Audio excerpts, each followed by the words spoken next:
Hello, fellow passengers and Fargan iceholes. My name is Alex Tyler. I'm here with my friend Savage. Say hi, man. Yo, And yo. I'm here. I'm What's here up? with special. I'm here with a special guest. Say your name, man.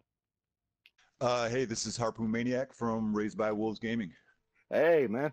Well, welcome to the dark side of PlayStation. We enjoy having you, you filthy Yeah, casual. thanks for having me. Appreciate it. hmm Yeah. So we're gonna get into some doubles and get our asses wrecked to us. Okay. All right, so today's podcast we're going to be talking about EA and Destiny 2 and their eventual DLC for that. So since Savage is playing the game, Battlefront 2, tell us about the game, man. Well, I think it's like really action packed. It has like multiple stuff you could do at a certain time, but like there's like certain things that are locked for you, and the only way you could do that is by collecting or leveling up cards and getting that cards, Hmm. which is a pain in the ass. I can tell you that. Yeah, trust me, we're Destiny Like, players. We understand. Like I was telling but Raze before, like I was telling Raze before, it took me over a year to get my first legendary weapon. Oh my god. You were saying though? but I think it's still better than paying $20 for a hero. Oh, I still think it's better than paying $20 for definitely, that shit. definitely better. It just I also think that's seems, the issue is I yeah, was gonna say, I think that's the issue is tying quality of gameplay or like character progression to those microtransactions. That's where they're exactly, messing up.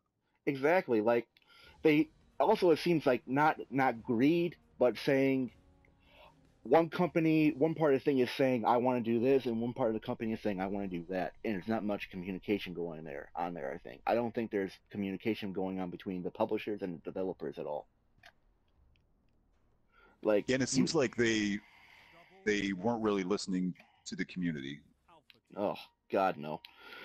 Okay, what now, Raised? What's your specialty? Long range or close range? Well, since this character is not leveled, it's going to be whatever range I can get a kill. uh, oh Just gonna shit. throw that down there. Okay, Hey, we got some damage. so Ooh, I got smoke. okay, so Savage, what and Raised? What is your opinion about the term? What's your opinion about them turning their changing their minds over the whole system thing? What's your opinion on that? Oh crap. I don't So say I so. think I think Okay. they did it based on less. Oh, sorry, trying to get that kill. They did it less based on community feedback and more once they. Wow, yeah, the shotgun. Yep. They did it more based on kind of financial feedback. Damn. So once they saw that it was going to start hurting sales of the base game, Mm-hmm. that's when they started to have a reaction to it. Not necessarily because they were worried about the quality of gameplay for the Mm-hmm. players themselves, Mm-hmm. And and that's unfortunate. yeah, it really is. Like I really don't get why they wanted to have got a kill, nice. But I never get why like they had that kind of aggressive strategy. It seemed like they took their mobile game strategy, the Galaxy of Heroes, and made it a like a main focus on what they want to do with pay to win all the way and never care about anything else. It seemed Yeah, very I mean it's not Candy Crush; oh it's god. Star Wars Battlefront 2. And They need to be a little more understanding of the yeah. way AAA game players expect their content to be delivered. And also, I think that EA also has their head up their ass when it comes to making other games too. Like they're so used to making. I got a guy coming towards you. There you go.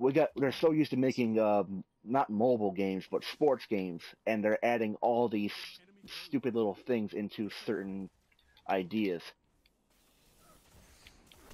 Damn. Okay. Okay. Can you take that probe? Got it. Cool. But like, have you ever seen the Galaxy of Heroes game they made, like for their mobile games and stuff? No, I haven't tried that one. Basically, it's basically you collect heroes and stuff, and hopefully everything's good in the end. Like you collect heroes, but also too, what happens is that you have a star system when you collect a character. Let's say you unlock Darth Maul, right? But he's a 1-star Darth Mhm. Maul. He's not a 5-star Darth Maul. You have to keep spending money and credits in order to get him to level 5-star. Ugh, I miss Destiny It's like 2 the grenades. it's But like Fab, the Guardians of the Galaxy game. oh yeah, that too. Yeah, tell us about that a little bit. What's about that at all? It's like the same thing, the same concept as the Star Wars game that they made. Yeah. But like, there's more characters and like, there's some levels that you really can't beat without paying the game. It's annoying, dude. Okay. Yep. Ugh. How do you guys get the super soul back so fast? I don't get it. Like, I don't know. I mean, I like how they both have red connections as well. That's pretty cool. I think that's us, not them. uh, and my Grim Citizen, it gets them good up close, but Jesus Christ, they are wrecking. Okay, you hit straight on. I'll cut them off. Okay, but Savage, tell us about the gameplay. How does it feel to have a star card system into the game too? Like, an Obi-Wan character, like a Yoda, a person that's playing Yoda, like two people playing Yoda, right? One Yoda will probably be better than the other because he has star cards. What's your opinion on that? Well, I don't think it's fair because like so many people are so hyped of getting like the really good cards, but then they realize that 1 star and then they Hmm. just don't like the card at all and they try and fuse Hmm. it with others. Yeah, and like it also seems like a very not pay to win system anymore as it is now, but also very Magic the Gathering. I would have put it as more like where you collect something but then upgrade it to make the one thing, like mixing with Destiny 2, but with pay to win systems. Like I infuse this weapon, but then it doesn't then becomes a but in Battlefront it becomes a different weapon altogether instead of Destiny 2 where you just upgrade the weapon by infusing it. It seems different like Hmm. that way. Um, so here's a question for you guys: why would you change about the system to make it better? Anything at all? I think for a AAA game like that, really the only way you should do microtransactions is if they're for cosmetic things only. If you tie it Yeah. to actual game progression or gameplay, Hmm. you're going to get pushback from the community. All right. How good are you at sniping exactly? Because this is Destiny 1. You Um, can snipe all you want. correct. Um, I oh missed that crap. jump. That was awesome. Well, All right. uh, Yeah. You were saying Savage? I was gonna say that like for those type of games where like the gameplay is the most mattered most, I think they should just change like how how the money can affect. Man, I really don't know what they can change, but I know there's something that they can do other than getting free heroes. Got him. Uh, cool. We got that. We just need to get one more Nice. probe and we win. We have the The only thing I advantage could in me. the Sorry, only thing what? I could think of the only thing I could think of is like cards. It's like the Yeah. only thing they can really change instead of buying heroes, they could just buy cards to be better at the game. Yeah. Like it, I remember when the game first came out that I there was Angry Joe was talking about it on his channel where he said he found a guy that literally spent $900, some rents or not $900, $200 on star cards and packages, right? This guy has Hmm. no life, of course, but it's funny that it took him that long to get basically what he needed to get. Like he spent $900 to get what he wanted out of the game. It is ridiculous. And then he has like leveled up characters and everything ready to go. It's stupid. Like, I don't know what. I don't know. I really don't know what. mm, They buy the game. I really It don't know seems a bit why. excessive. it's not just It's a excessive. waste of time. It's not just excessive. It's worse than excessive. It's like saying that I own this. I own this product now, but also I don't own the product. It's also I own this product now. I can do whatever the hell I want with it. So why are you telling me that I can't do this? It's stupid. Like really. Right. Uh, um, but another thing about that too is that we understand that they changed their minds in the end, but we don't know it was for them, like saving their own asses, or for us in the end. Like, how do you both see it as a situation to help us or a situation to hurt us? Because they did say that we'll bring it back eventually, the pay to win system. Right. Yeah. Well, from their standpoint, they probably built it into the financial model. I Mm-hmm. mean, I can't imagine, and it maybe the information's out there, but they had to pay a ton of money for a Star Wars license, right? I think they said So, I think they said it's about around like 200 million or billion maybe. I forget which. so as part of that, they have to have built into their model. This is how we're going to make our money back. We're going to use this progression system Nah, I that love that gun. includes the players paying, and then how did that miss? Oh God, you Wow. freaking Nova Bomb! How did he kill us both? Yeah, I was just jumping down to where you were and he smoked this. But they build that into their financial model in order to make that money back as well as make a profit. So if they completely remove it, there's no way they can make their money back, not just based on base game sales. So they do something like Take it down, take it down, take it down. saying, hey, we're going to take it out because we want to make sure that we get the base game sales. Once you get the players in, then you can reintroduce something that will help supplement that financial model that they were looking at. I think what they need to figure out is how do they make it enticing for players to actually want to use this system Behind us. without turning them off, Yeah. And that's a good point to make, but it also comes down to saying that I want to make a good game, and that's the developers talking, but the publishers say I want to make a lot of money. So what they need to find is a balance between the two, not just saying developers have not saying that the publishers have complete power over the developers. That's what it always seems like to me sometimes, Yeah. which has always been kind of the case. But hey, all right, you watch that side, I watch this side. We need to get this. We need to get this in order to win this. All right. Yep, they're Cool. coming from B. Cool. Oh God, no. Oh yes. Oh my God, how did we do it? How did we pull that off? You want I'm to check using it a out? white scout rifle. You want to see how we pulled it out? Check out my weapon. That's how we pulled it out. I found this God roll scout rifle that's ridiculous, and oh, I love it so much. Holy crap! What the heck? Savage. I got 20 kills. He got 7. So I just in the middle of that game unlocked the throwing knife on the gunslinger. That's like the third node. Hey, inspect my player real quick. Check this thing out. Check out this scout rifle I got. It's ridiculous. I'm sorry, but I got it.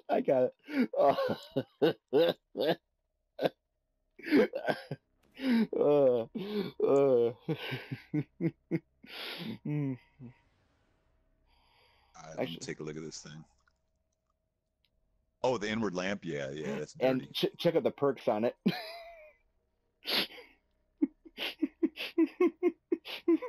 Oh, full auto, outlaw, small barrels. And I pair it with either with a shotgun or a sidearm, it just wrecks instantly. Okay. Well, take a look at my loadout if you want to be I jealous.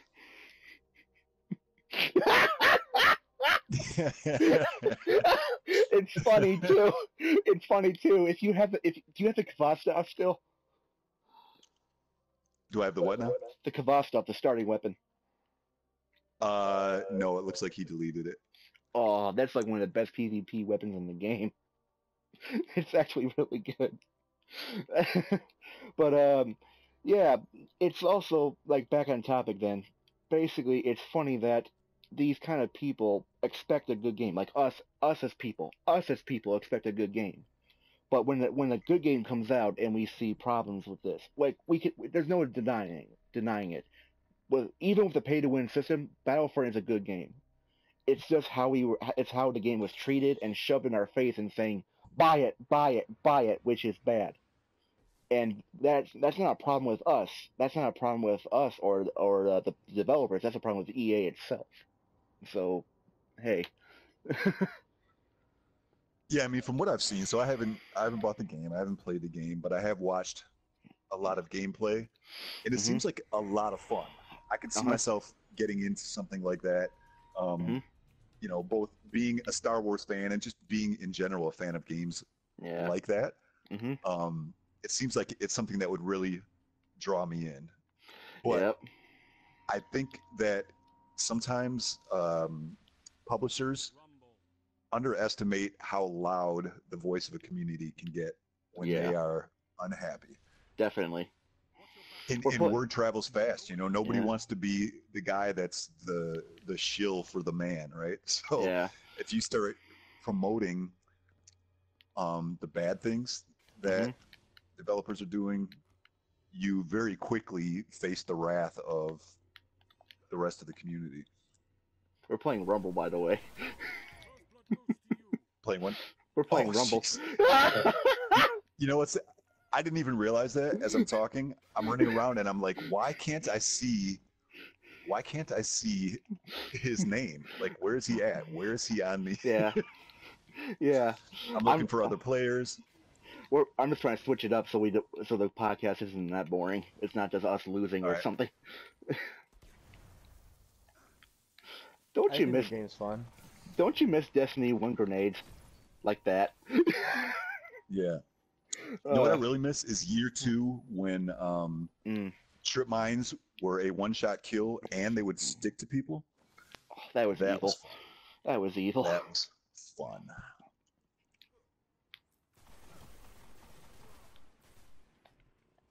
Oh man, this thing is just cool. Oh, easy, man, easy. I don't Try. have any weapons here. Do you have a blue one that was actually pretty good? I remember you had an auto rifle that's pretty good, right? No, it was it's a pulse rifle. Oh, you can use that then. I don't mind. I'll let you change it out to it real quick. I mind though. It's bad. Okay, cool. It Anyway, it it yeah. encompasses all the worst things of like a hopscotch pilgrim. Oh, you don't like hopscotch school? You don't like I hopscotch? do. Oh, you do? Wait, Okay. think of one that's very badly rolled. Like I have on my Xbox account, I have like a god roll hopscotch pilgrim, full stability with full auto and all that stuff. Yeah. This I'm pulse think. rifle is dirty. hmm Oh crap. Oh. uh, Now the one thing I was really excited for that it's not in the game anymore for Battlefront 2 is that they mentioned ship battles, not space battles, ship battles, where you could take like a Corellian Corvette and fight the equivalent of the Empire in the game, take control of the ship itself. I wanted that. Why didn't they add that to the game? I Well, it wanted. doesn't seem that exciting. Oh, It sounds like it's gonna be boring as hell. Really? Flying around a giant spaceship that can wreck everybody around you sounds boring. I mean, But sure. but then that there's gonna be it's gonna be like Star Trek. Someone's gonna be the captain, someone else is gonna do the other stuff. And then that's gonna be very annoying to people that are getting bossed around by one dude. Yeah, true. And then there's gonna be conflict. I mean, I thought the same thing with the first game where they had something like what was it? Uh, the AT-AT walker, where you could take control of it and shoot everybody with it. I thought that was a okay idea. Except it was on the rails. That's the only problem I had with it. You can still do that in Battlefront too. Oh yeah, I bet you can, but oh crap, there you are. You only can do it like in Dang it. in certain events. You only can do it. But what do you think about that? Like, here's a good question about that game too. Failed promises. They asked not that they not that they failed at anything besides the pay to win thing. They also said that they would be adding stuff into the game, but maybe in the future DLC, maybe. It's gonna be free. I know it's going to be free, but still. What do you think, Race? Hold on, I had to get that kill real quick. Screw you. All right, go back to the question. It was failed promises. Failed promises where they said they would have a capital ship battles where like you could take control of a Star Destroyer or a Corellian Corvette and shoot and fight over ships of the same size in the game. Yeah, I think developers need to be careful what they promise versus what they deliver. You saw that really kill a game like No Man's Sky, Oh God. where they promised the world, and once players found out that they weren't getting everything they were promised, man, it had a significant blowback on that game, Yeah. and essentially killed it because Yeah. it wasn't what players wanted, wasn't what they expected. Now, did you play that game or did your son play that game? Oh my God, you have a heavy machine gun. Yes, I do. I had the good one too. So that game is actually on this PS4. Yeah. I did not play it. Kobe played it a little bit and kind of got tired of it. Oh, I bet too. Jeez. I tried playing it too. Maybe got a week out of it before I said this is the most boring thing ever. Yeah. I mean, for what it is, it could have been cool. It is cool now, at least, but yeah, they updated the crap out of they it. should have undersold it and over delivered. Yeah. Instead, they promised the world, and it came back to bite them. Oh crap! No! Yeah. Please. Okay, I'm done playing easy on you. I'm done. I knew you had white weapons, but this is it. Bye. Pulling out the inward lamp again. No, I'm going to use my true Grim Citizen. Oh no! Oh, the Grim Citizen. Oh man, back in the day, this gun could compete with what was the name of it? Feroz Regime and win. Oh my God, that weapon was horrible to play against. But when I got this gun, man, it wrecked the crap out of it. It was fun. It was fun getting trade shots with those kind of people that use the gun. It was ridiculous too, but ooh, the trade. But back on topic then. Failed promises in games where you said basically No Man's Sky and stuff. How do you feel that people should remedy that? Like you said, undersell the game. Underselling the game was basically what Shadow of the War was, wasn't it? It feels like it. Yeah, like you promise so much at the same time. It seems like if you promise little, people expect less, and that's a good thing, I guess. But if you expect if you expect much more, then everything goes down the drain. Then, like Savage, what do you think about promises when games? Do you expect them, or do you even want them at all? In my opinion, I don't want promises, cause like what happens if they don't keep the promise? Then it's just gonna drop. Yeah. Like everybody else is just gonna be unhappy with that. Yeah, that's basically. And I think it may also depend on whether the game that we're talking about is a brand new property or if it's like an extension, right? Yeah. Because you could probably get away with underselling something that's an extension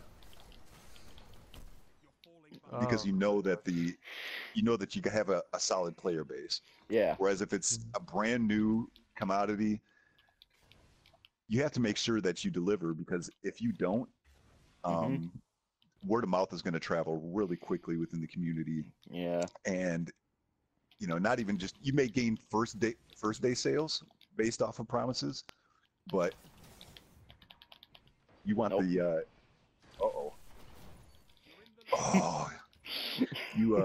you may gain some first day sales, but you want to keep people coming back to the game. You want to make sure that you have good feedback within the community to drive more people to purchase the game. Yeah. You want to really generate something that's self-feeding rather than self-defeating. Yes. And that leads into our next topic, which is Destiny 2 DLC, where what you just talked about, it happened all at the same time. Player base, in dedicated game server with people behind it, and also too, DLC ready to go. That's all Destiny 2 in one bubble, isn't it? That you just basically described Destiny 2 then, right? I It mean, is. yeah. So basically, how does that make you feel when you hear something like that? Well, so I think they made some interesting design decisions between Destiny 1 and Destiny 2.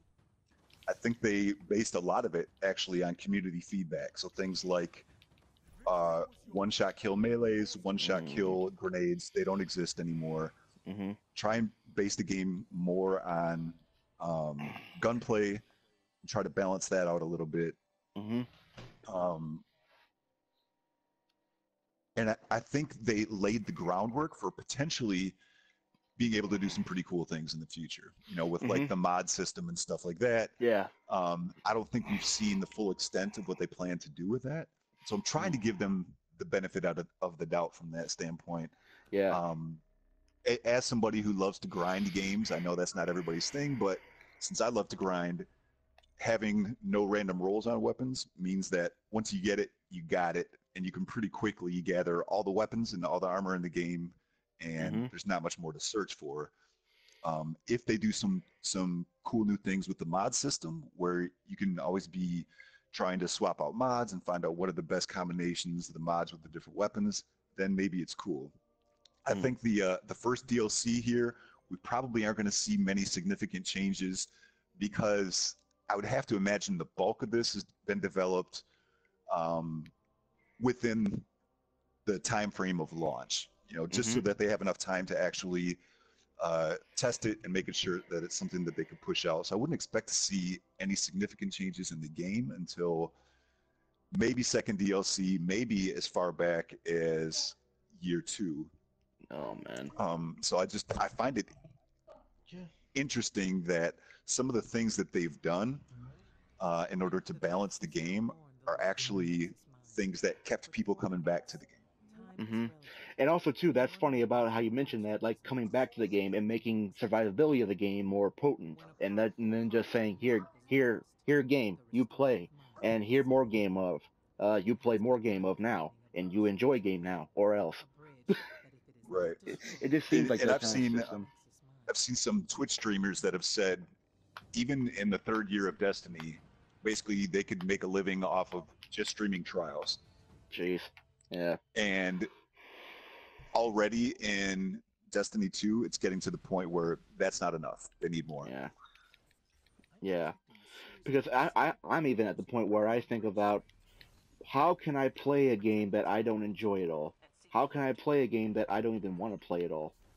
Like, what's the point of having a game where I can't do anything at all with it? Like, why should I have it at all in the first place? I mean... Yeah, and for me, at least in Destiny 2 so far, and I know this is a very personal thing, not everybody else is going to have this, but for me, just doing the daily Destiny videos, always trying out a different weapon every day, it's actually made it quite a bit of fun for me. It's kept it fresh. I'm not I'm not concerned about KD and what my standings are in any ranking or anything like that. So I'm not playing a lot of competitive. I'm just trying to have fun. I have fun putting the videos together and interacting with the community, and that's what's bringing me back. Yeah. If I was just playing on my own, I have to be honest, I might be tired of the game by now. Yeah. So let me ask you this then. What is the idea of a, not this, let me get my thoughts straight here while I kill something. Basically, what is the difference between Destiny and Diablo in the system and how that is created? Because you said you play a lot of Diablo, right? Think about I did, yeah. Think about how Diablo changed its game up with the what's the name of it? The expansion that changed the whole game around. Well, with like Kunai's Cube and being able to kind of modify your gear and stuff like that, I think that's an interesting option. That's something that they may be able to bring into Destiny. I'm interested to see what Bungie comes out with in the next couple of streams, because I don't think they fully revealed everything that they have planned for this Curse of Osiris launch. Mm-hmm. There may be some sort of crafting system that they bring that can bring a little more variety. And I think variety is really what keeps players coming back, right? Yeah. You have to give me a reason to do the same thing over and over again. So whereas in Destiny 1, people would run the same strike 100 times because they wanted a God roll Imago loop, there's nothing like that at this point in Destiny 2. Exactly. So the ability to give players reason, and like I said, if they have a crafting system, or if they do something with the mods that makes it worth grinding for more stuff, then maybe it makes sense. Yeah, because the one thing that I always found upset about Diablo is that it took an entire expansion to make that game more fun than just, oh look, I go get loot now, and it also made the game more enjoyable to play, not just say, hey look, I grind for loot now. That's the fun of the game. It's more than that. Sure, now, you know. Yeah, when I was really deep into Diablo 3, it was like, I have a specific build that I want to try. Let's say I have a demon hunter, a ice-based demon hunter. There's specific things that I need in order to make that build. I'm going to grind until I get them. And it was fun, both that and playing with friends and like trying to challenge greater rifts and see how far we could take things. There's no PvP, so it's a bit different than something like Destiny. But I found that it was at least enjoyable, and they added things like the cow levels and stuff like that going along. And, gave people a reason to come back and play and explore and try and find new things. And I think that's why people still play Diablo 3 to this day, is because they've been dedicated to keeping the content fresh and giving players a reason to come back. Yeah, and that's the point I was trying to make with the topic I brought up of Diablo, where it shouldn't take an entire expansion to make the game good. It really shouldn't. No, and there's some sandbox things that they could do with Destiny 2, just to give more options. One of the things I didn't like about the way they handled things in Destiny 1 is typically the response to any community complaint was, okay, I guess we need to nerf that. I actually kind of like that sometimes, because it changed the game up. It made it different every time, you know? It wasn't just like... Well, it did. I guess what my point is it's kind of like when you're in a lake and the water level lowers, right? You're just going to see whatever sticks are tallest. Yeah. So what happens is players end up finding whatever the best is, because they want to win. They don't want to look like fools. They want to progress, and so what happens is, if you take away the best, then people just find the next best. Yeah. Even if the next best isn't that great. And what happened by the end of Year 3 Destiny 1 is you're dealing with everybody using sidearms and sticky grenades, because that's essentially all they had left. They had nerfed Last Word into the ground. Might of Multi-Tool was still a good weapon, but it wasn't what it once was. Yeah. If you were interested in variety, man, there was a ton of variety. But if you're interested in using the best, well, your options were kind of limited. Yeah. And so true. what I'd like to see in Destiny 2 is, rather than nerf Might of Multi-Tool and nerf Uriel's Gift and all the things that are great, maybe buff a few things to try and provide some different alternatives. Mm-hmm. And then see how that goes, but be ready to follow up quickly with some additional changes if it doesn't pan out the way you want to. I think another thing Bungie's done in the past is they make dual changes to things. Yes. So for example, when Matador was running the Crucible, they said, okay, we need to change shotguns. So not only did they nerf the ADS time for shotguns with rangefinder, but then they also took away precision damage. So it's like, okay, now you've essentially taken two of the best things of shotguns away. Yeah. Oh, true. and by the way, if you die, you lose all your special ammo. So it's like technically there was three things there that kind of killed shotguns. Yes. You still have the occasional player that would use them for certain situations, but it wasn't like the best thing to use. So I would prefer that they would be ready to make quick changes, but only change one thing at a time, kind of see how it plays out in the Crucible, how it plays out in PvE. Yes. And then make some quick adjustments if you need. That's where, I mean, we've gone 2 months and haven't had any really significant changes to any sort of sandbox stuff. Yeah. So I think it's about time. Yeah, I mean, I also agree with that too. Like, I personally think that they shouldn't have brought back what's the name of it? Might of Multi-Tool. They should have added all new weapons into the game and not just old ones.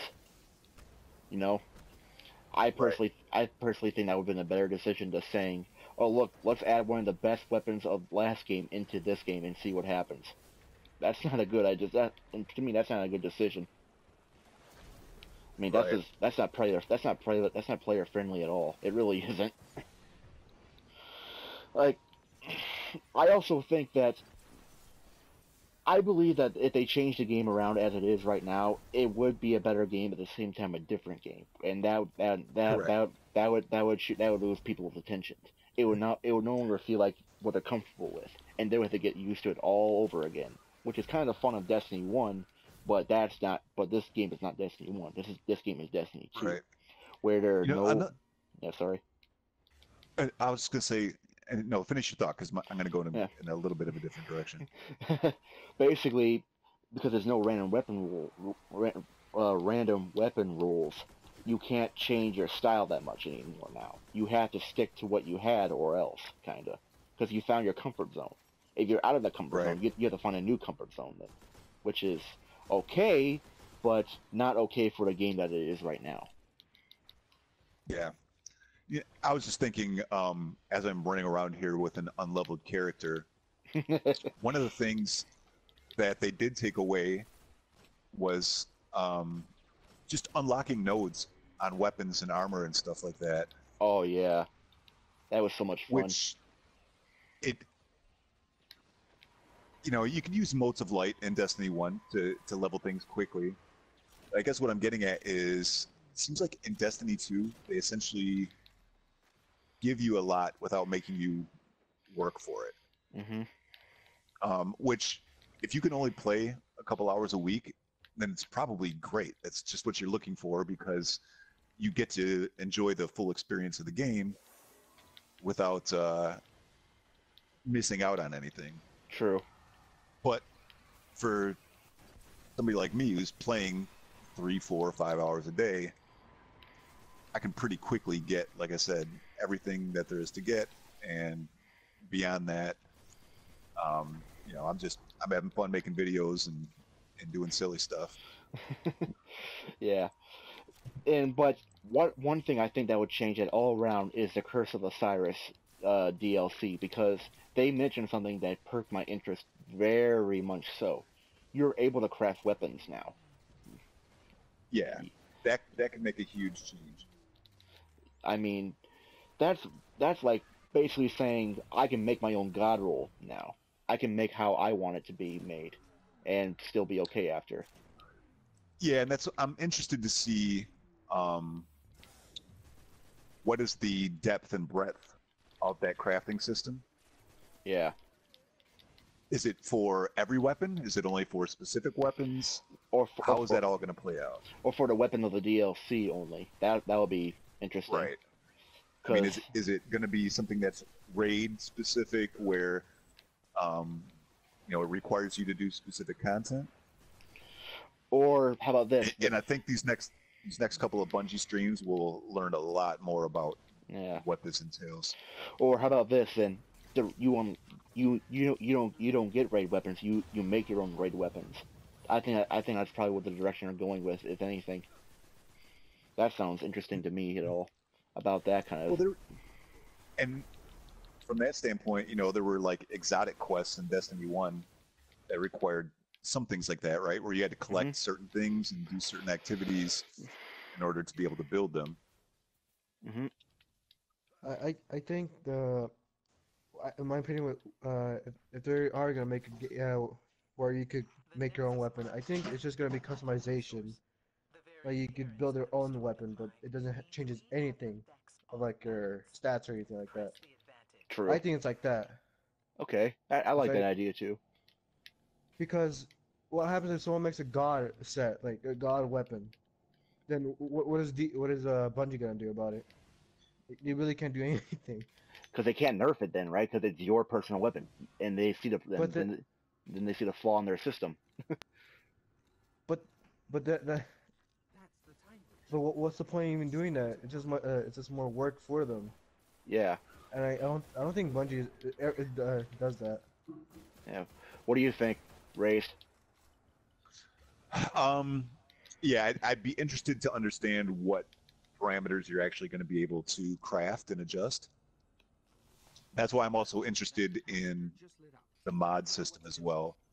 So if you could do something like add specific weapon perks to a weapon, either through crafting or through mods, then that would be really interesting. Okay, focus him down right now. Cannon. Focus him down right now with everything you got. I want to kill him within like one turn of this. Focus him with everything you got real quick. Okay, good. Anyway, you're saying? No, I was just saying if you could do something like add luck in the chamber to a hand cannon based on crafting or mods, that would be interesting. I mean, that's a perk that's not currently on hand cannons in Destiny 2. So that sort of system could be really beneficial.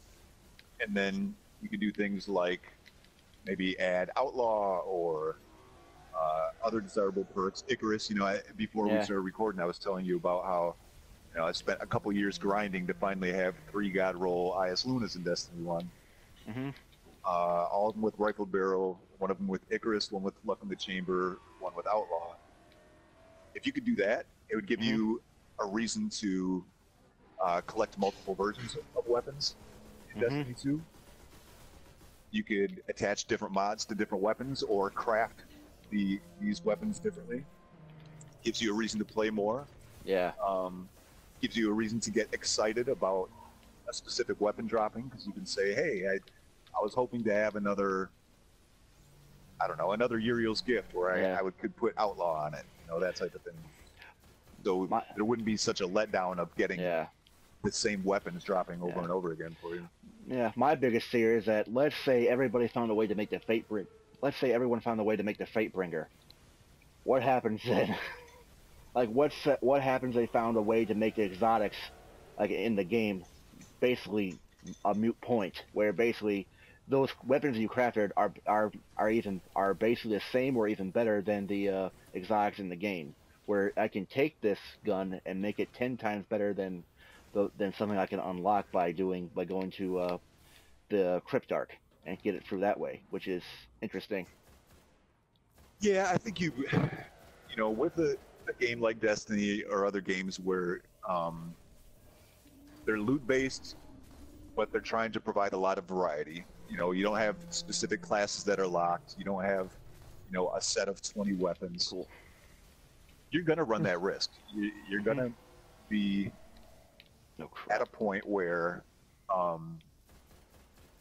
there's a potential for weapons to be overpowered. I think the important thing is to ensure that the whole player base has equal opportunity to get it. Yes. And if you can do it through crafting and mods rather than through random drops, that actually makes it a bit more exciting for players. I think that is true, but also that makes it also like I was saying too. What's the word for it? I wouldn't say basically make it harder for people to get stuff, but also I would use a strong word to describe this. It would molest the system, basically saying that this is your thing now, or is not your thing now. Basically saying, excuse me, I could make anything I want as overpowered as I want, and then change it to be saying, oh look, I can make it even better than everyone else because this is my thing now, and I don't know where I don't know where I'm going with this. I lost thought. I'm busy. Yeah, I'm busy trying to shoot a Vex. Excuse me. So there's a potential that you could create some really OP things depending on how open the crafting system is. And I wouldn't necessarily say that exotics need to be the best weapons in the game. I just think they need to be unique. Yeah. Like That's for what people example. really. Yeah, like for example, the what's the name of that gun? The grenade launcher that everybody hates. The roaring lion. Fighting lion. Yeah. That thing is actually pretty good if you know how to use it. Like if you read it correctly, you can mow down people easily if you know how to do it right. But if you do it if it's buffed a little or changed to be a better weapon, it totally is. But also, like Graviton Lance, I saw you do a video on that. What'd you think of that weapon anyway? I had fun with it, but I'm also partial to making people explode when you kill them. So yeah, I had a good time with it. Even though I think that void explosion that it does is pretty useless in comparison to something like Firefly or Dragonfly, because when you get those precision kills and get Firefly or Dragonfly to proc, the explosion happens right where the enemy dies. When you use Graviton Lance, you kill an enemy and they just travel wherever they want to and then explode somewhere. So it looks funny, but it's not really beneficial.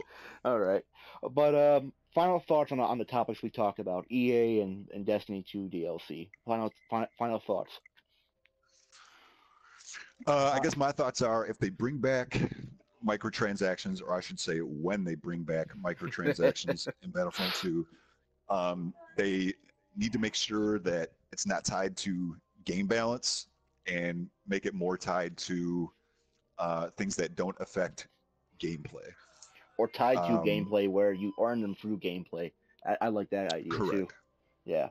And I hate the idea, to be honest. Because, like, what? Are you really going to spend 40 hours just for, like, what, a package? Like, for, like, okay.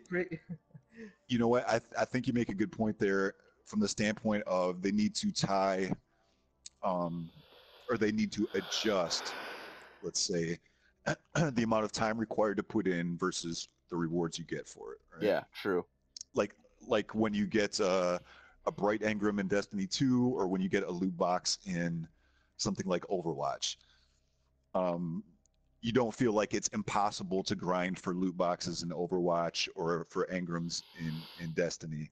I think they need to make sure that the players feel that their time is well invested in the game. Okay, and on the Destiny 2 side, final thoughts on that. We only got about 5 minutes left. Sure. On the Destiny 2 DLC, I don't expect huge changes, but I'm always excited for new content. One of the things we didn't touch on was the raid. I wish that the raid was something completely new, but I understand from a design standpoint why they would want to continue to use the Leviathan as kind of the platform for launching new stuff. But it seems like the next couple DLCs, the raids are going to be on the Leviathan. So it's slightly disappointing. it's not as disappointing as having no raid whatsoever, because I know a lot of people love the raids and stuff. But I would expect maybe some slight sandbox adjustments to some weapons in December, but not any significant mechanics until maybe the next DLC. Again, I caution that Bungie still has 2 more live streams to come out, so they may completely flip this thing over and reveal something that's just mind-blowing within the next couple weeks. And then we need to take back everything we've said so far. What will make me rage quit Destiny and basically sell the game and never play it again if the final boss in the raid, the upcoming raid, is Callus again. Nope. That would make me so upset. Because you remember, there's giant robots of him everywhere. There's multiple of him on the ship. We can fight him again if we have to. Like, that would make me so upset. Oh, but now we have talked about the evil corruption of EA and how stupid Bungie is with their games. So this is us signing off with our podcast, Destiny and Chill podcast. My name is Alex Tyler Gaming. I'm here with Savage, and our guest here, Raised by Wolves Gaming. They say good. Bye. All right. Thanks, everybody. Bye. Bye. Woo! Okay.